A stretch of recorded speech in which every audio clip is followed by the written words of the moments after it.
तर नमस्कार मंडळी, आता मी विचार करते कुठेतरी बाहेर जावं, कारण मला घरात बसून बसून बोर झाले.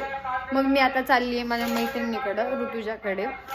तर स्टे ट्यून, कारण मी तिला पहिल्यांदा न सांगता तिच्या कॅफेवर चालली आहे.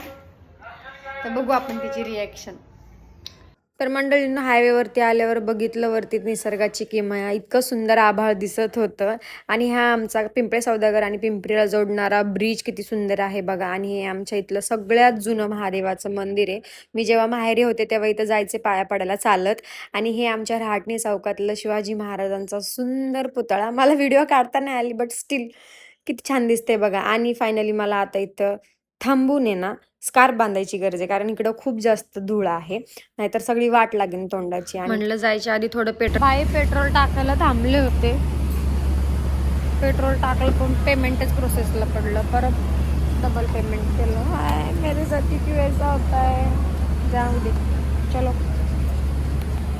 तर मागच्या 2-2.5 वर्षापूर्वी इथे काहीच नव्हतं, तर तुम्ही आता बघू शकता इथं किती डेव्हलपमेंट झालेली आहे. पोहोचलेली आहे मी. दरवेळेस तिकडं पुढं लावत असते गाडी, पण मी आज मागेच लावली आहे गाडी. मला तिला सरप्राईज द्यायचे. चलो.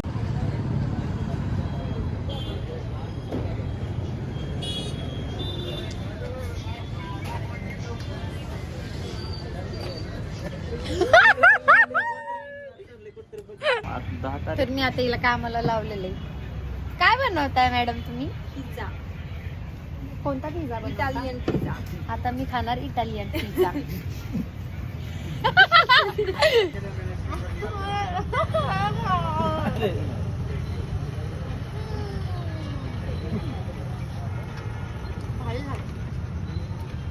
ग्रेव्ही घालते मला.